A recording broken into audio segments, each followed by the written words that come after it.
Beer is a beverage that today is enjoyed worldwide and appreciated by many cultures. Yet in ancient Rome, it did not hold the same status or popularity as wine. Although fermented alcoholic drinks existed in ancient Rome, beer, made from the fermentation of barley, was not regarded by Romans as a sophisticated beverage.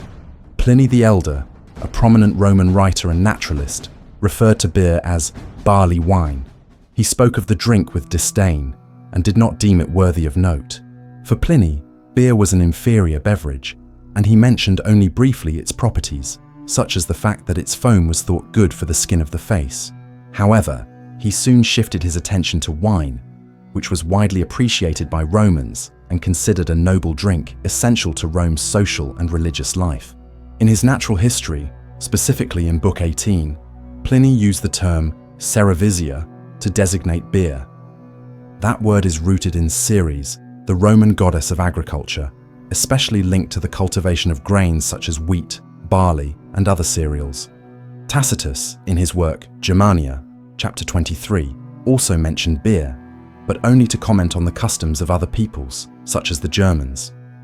To the Romans, those barley-based drinks were associated with barbarians and the uncivilized tribes living beyond the boundaries of the Roman Empire. Moreover, Emperor Julian, also known as Julian the Apostate, wrote an epigram that ridicules beer, comparing its smell to that of a goat. Although beer was brewed in various parts of the Roman Empire, such as in Gaul, modern France, among the Celts, and on the Iberian Peninsula, it never gained the same status or popularity as wine.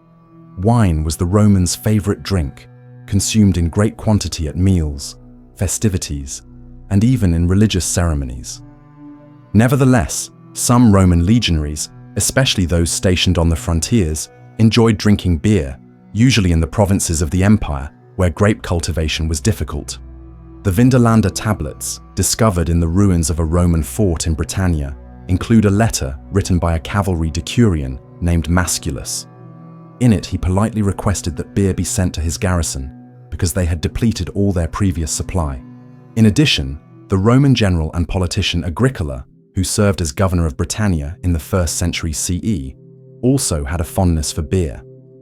After returning to Rome, he hired Breton brewers to open the first commercial brewery in Rome in the year 83 CE.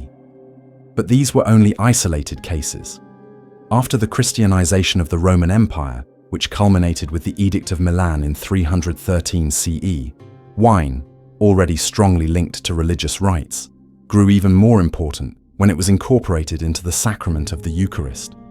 In contrast, beer, which had long been a beverage consumed by the lower strata of society, continued to be viewed differently. It was often associated with peoples outside the Roman sphere, such as the barbarians and other northern European tribes, who were frequently portrayed negatively in Roman narratives. This reinforced the perception of beer as an uncivilized or primitive drink, in contrast with wine, which aligned with Roman cultural values. So tell me in the comments what you think about that. And if you enjoyed this video, leave it a like and subscribe to the channel.